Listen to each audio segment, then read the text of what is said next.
Welcome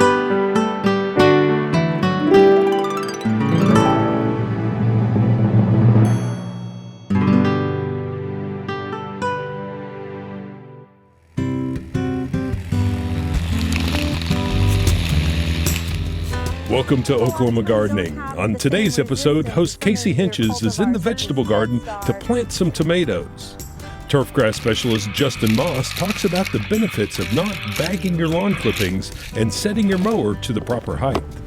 And Casey is joined by a special guest to create industrial bird feeders.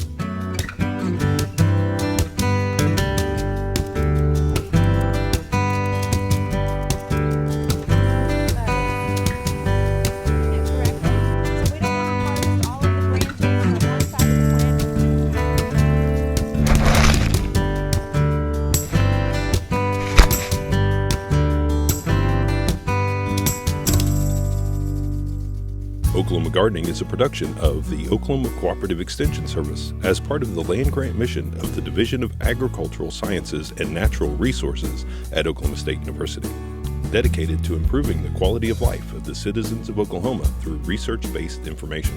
Underwriting assistance is provided by TLC, Oklahoma's leading garden center, Southwood Landscape and Nursery, Tulsa's source for great gardens, and the Oklahoma Department of Agriculture, Food, and Forestry, helping to keep Oklahoma green and growing.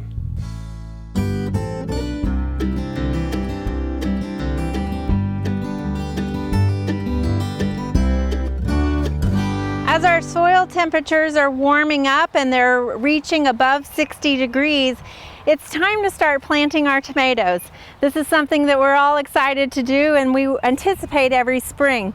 Now, you may have remembered that we took a soil sample in our vegetable garden earlier this season, and we've got those results back. Now, it actually works out perfect for us because we had low nitrogen, high phosphorus, and moderate potassium, which is ideal for a tomato.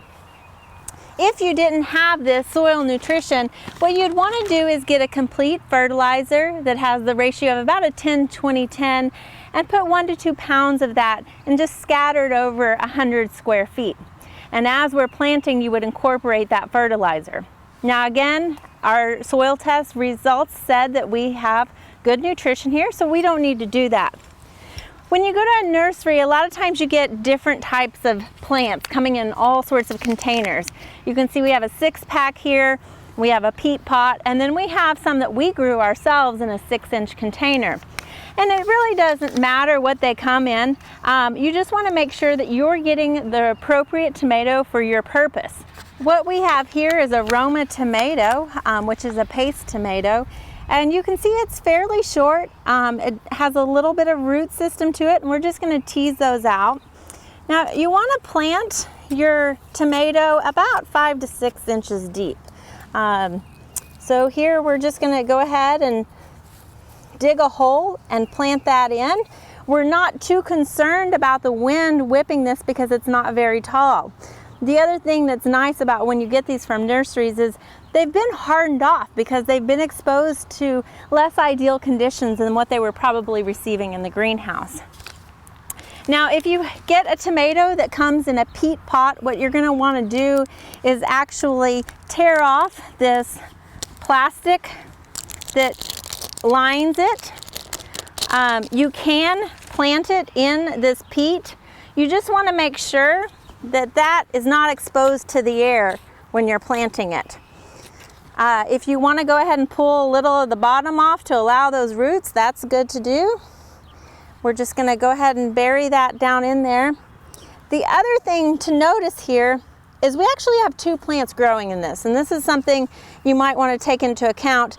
We're going to just break this one off, pinch it with our fingers or with pruners, because really we just want 1 plant to grow. If we put 2 in this hole, they would be competing and they would both sacrifice a little bit. Now, a lot of times when you get a plant in, it might be much taller than those that we've already planted. This is an heirloom variety called Gold Rush, and you can see it's quite large and tall. Now, if we brought this in from the greenhouse, brought this out from the greenhouse, you would be concerned about the wind whipping it out in the garden. So what we're actually going to do, and tomatoes are one of the plants that you can do this to, is bury it deeper than what it was planted in the pot. So we're just going to dig our hole deeper and actually cover some of that stem up. There's another method that you can use when you're dealing with a tall tomato plant, and that's to dig a trench and lay the tomato down into that trench.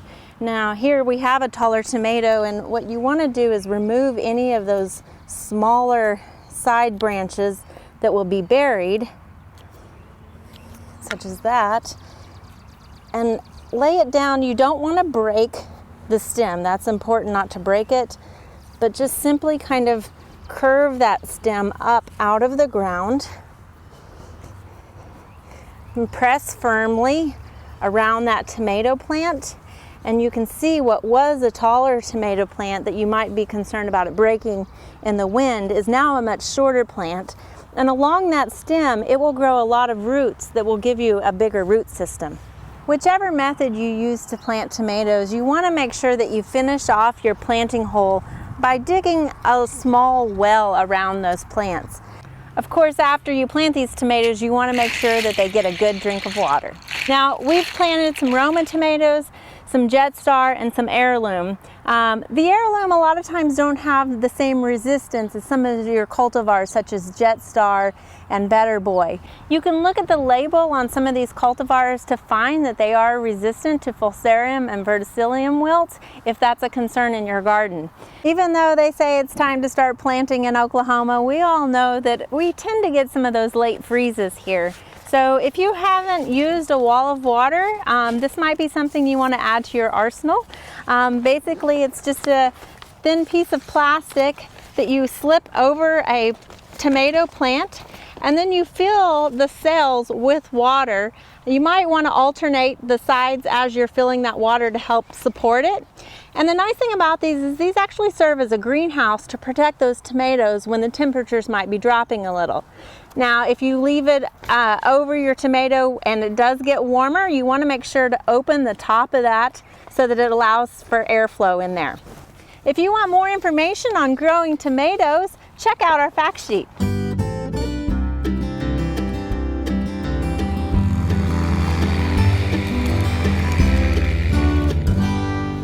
So sometimes we think about mowing our lawn and we want to answer the question, should I leave my grass clippings on the lawn or should I bag them up and remove them off site?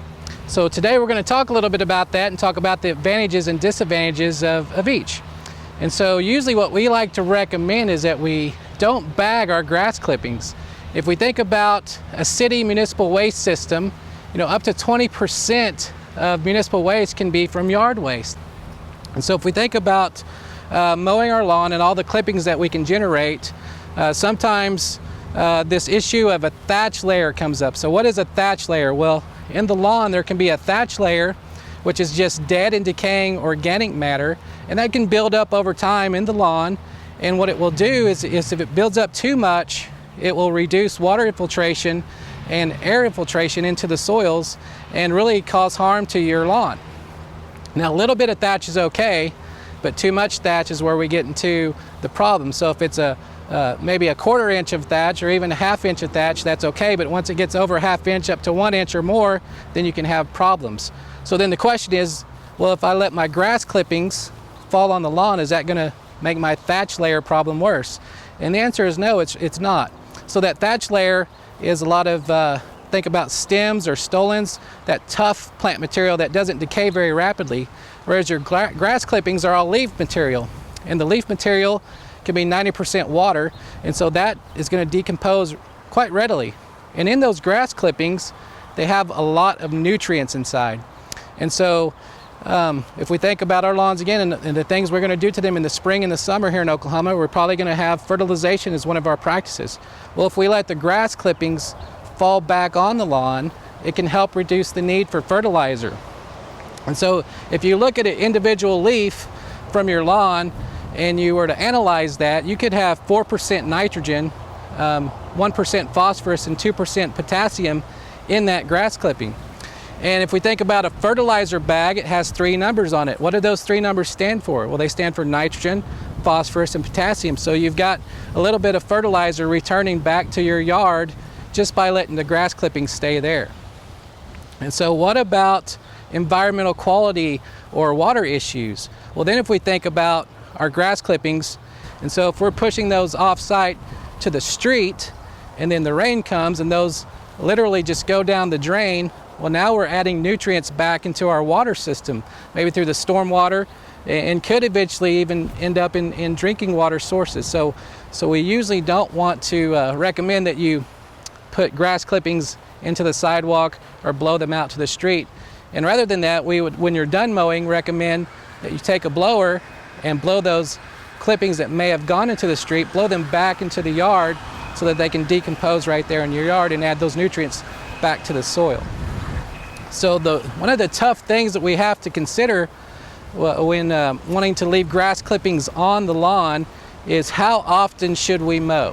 And what we want to do is mow often enough so that the grass clippings aren't building up and maybe stopping our mower or making it where it bogs down and won't work very well for us. So one of the things you can do is you can use a mower that has a mulching blade, or a mower like this one, which even has what they call a 3-way blade. So this blade can be used as a mulching blade, or you can change the mower settings and you can block the chute and all it does is mulch.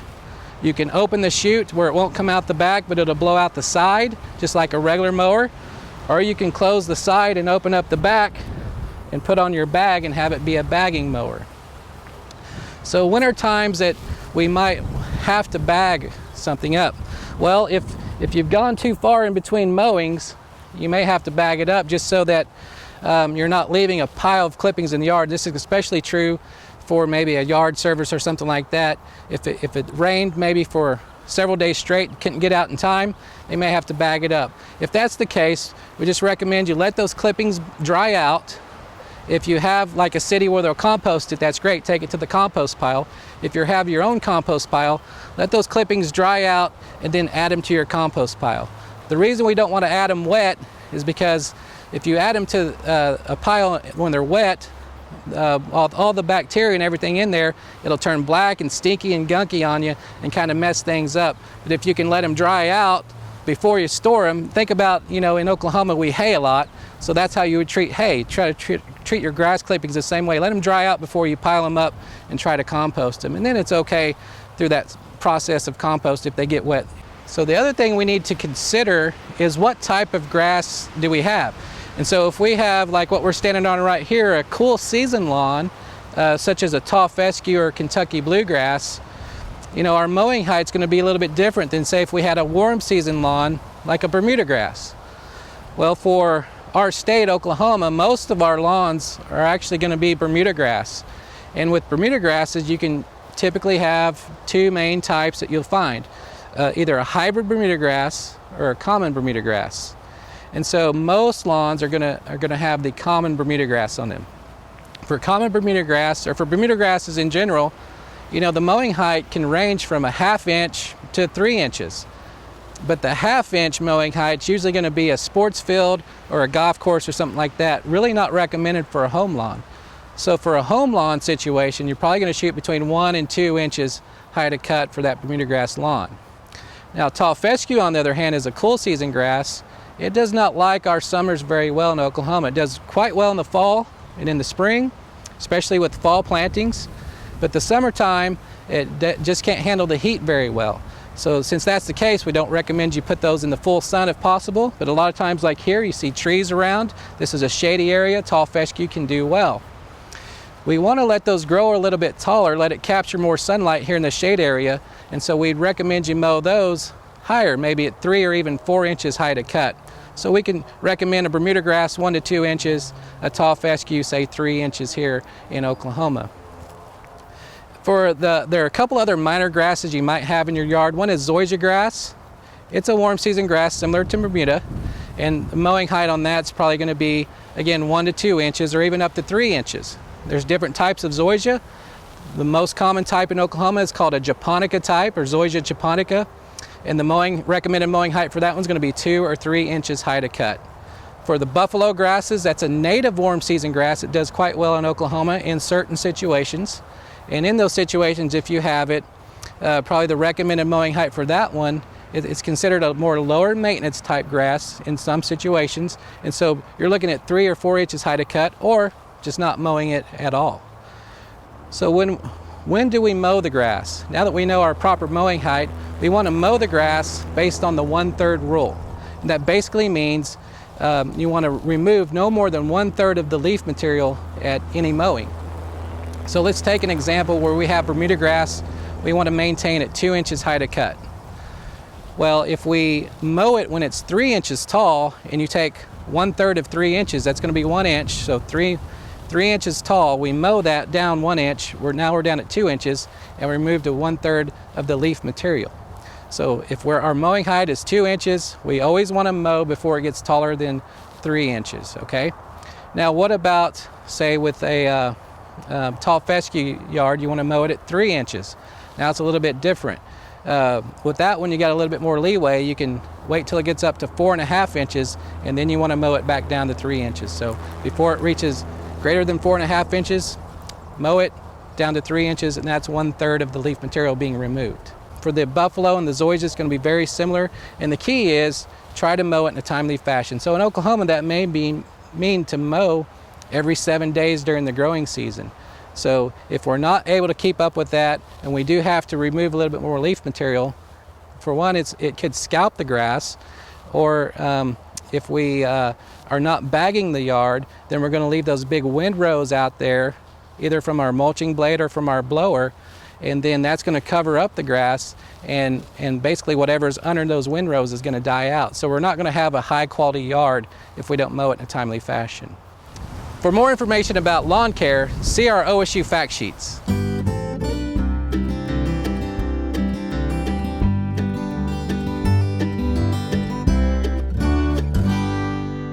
Today we are joined by a special guest, Dave Edwards. He is the retired division head for OSU-OKC Agriculture Technology Division.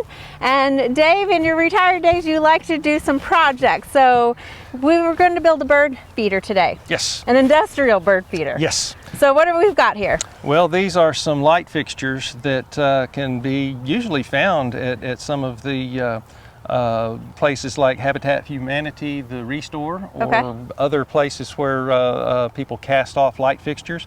But they could be done with any small light fixture, even in a home remodel. But we're going to use these today as a good example, and these are pretty heavy duty, so they'll make a good material to use for a project like this.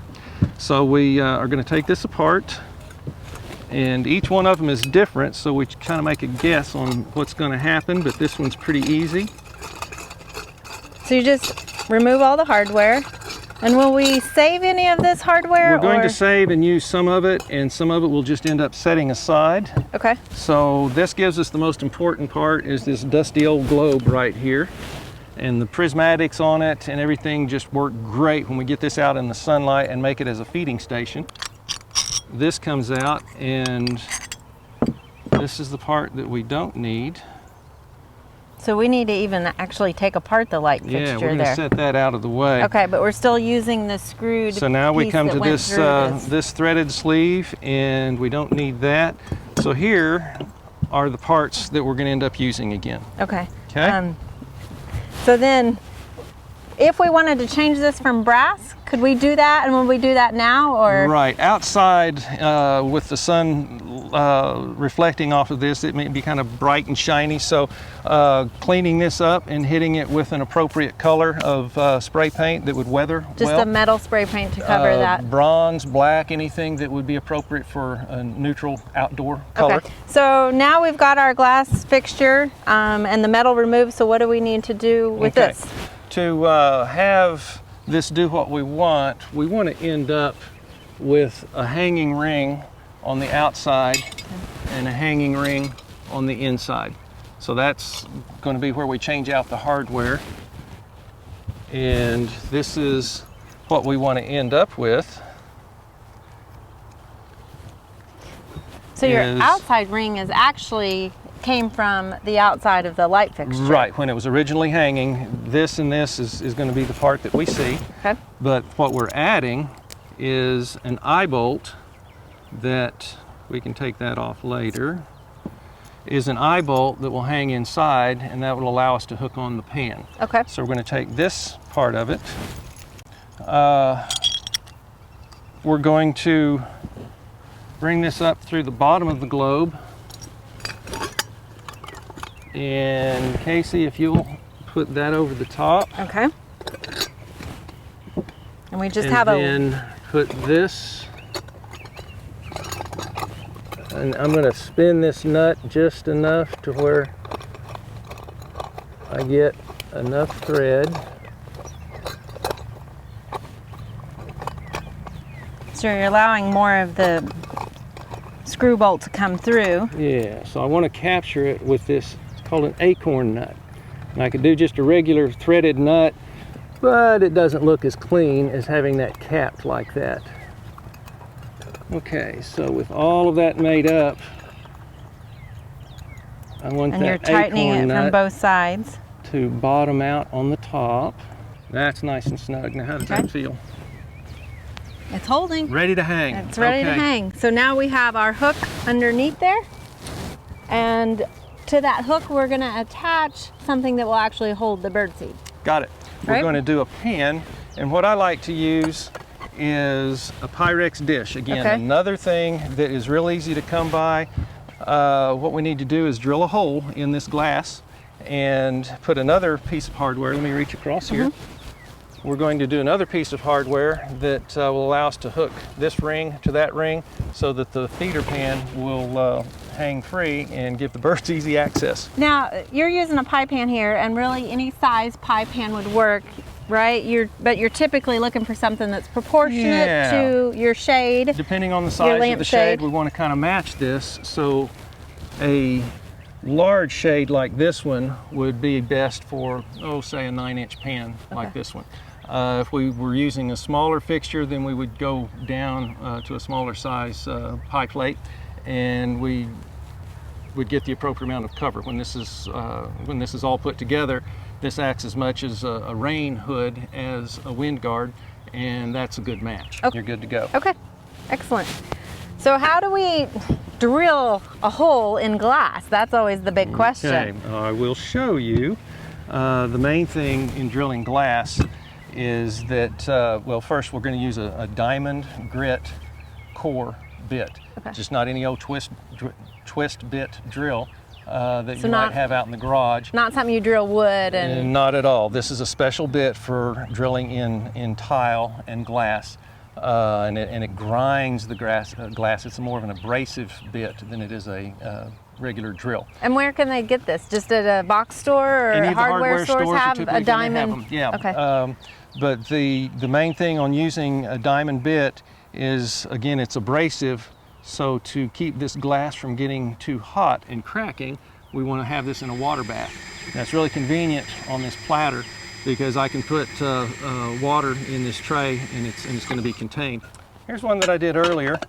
And another thing for... And it's really smooth. There's no cracks or anything. It didn't splinter, so... Did a good job. Yeah, you did. You know what you're doing. Another thing about using glass, metal hardware in contact with the glass would be a problem for chipping, and if you tighten that up again, you don't want to crack the glass. So another thing that we add is a rubber washer. Okay. And we want to use a 3/8 inch eye bolt, and I think this one is 8 inches long. That's probably the longest one I've been able to find conveniently, but a longer one would be great.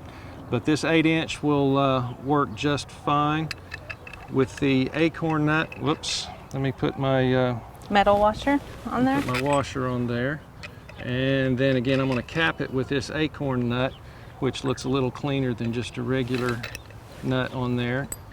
And then I'm going to use a socket to just hand tighten that. And then we're going to thread this up. Now your eye bolt wasn't quite long enough, so you've reused the chain here. Yeah, the same chain that was hanging the fixture. I pirated about 3 lengths of it and that hangs, that takes me just to the bottom of the rim of the globe. So that plus the length of my eye bolt here. And then we're going to use, to connect these eyelet to eyelet, we're going to use a S clip. This is a carabiner clip, and I like to use the ones with the spring. I could do just the same thing with a traditional S hook. Okay, so we can use some of the link from the original chain. We can make it longer, shorter. We can bypass extra links if we have to. But we're going to try it on that first link. And let's go ahead and pick it up, Casey. Okay. And that gives us probably about 6 inches, but 6 to 8 inches would be about right for the fly in, and again, the So weather that protection. space right there between the... So Okay. all we need to do is have an extra chain or cable that we want to hang from the tree and fill it with bird seed, and we'll have some happy birds out in the yard. Excellent. Well, we're looking forward to putting this out in the garden. Thank you so much, Great. Dave. I really enjoyed it. This is a fun project. Thank you. Thanks for joining us. On tap for next week is a tour of some greenhouses at Oklahoma State University that provide for campus beautification. We take the first trip of our tour of southeastern Oklahoma with a visit to the Wes Watkins Research and Extension Center. And we have the wood-chewing bad news about some unwanted visitors that are trying to get into our homes this time of year. To find out more information about show topics, as well as recipes, videos, articles, fact sheets, and other resources, including a directory of local extension offices, be sure and visit our website, oklahomagardening.okstate.edu. And we always have great information, answers to questions, photos, and gardening discussions on your favorite social media as well. Join in on Facebook, Twitter, and Instagram. You can find this entire show and other recent shows, as well as individual segments on our Oklahoma Gardening YouTube channel. And tune in to our OK Gardening Classics YouTube channel to watch segments from previous hosts. Oklahoma Gardening is produced by the Oklahoma Cooperative Extension Service as part of the Division of Agricultural Sciences and Natural Resources at Oklahoma State University. The Botanic Garden at OSU is home to our studio gardens, and we encourage you to come visit this beautiful Stillwater jewel. We wish to thank our generous underwriters, TLC Garden Centers, Southwood Landscape and Garden Center, and the Oklahoma Department of Agriculture, Food, and Forestry. Additional support is provided by Pond Pro Shops, Greenleaf Nursery and the Garden Debut Plants, and the Oklahoma Horticultural Society.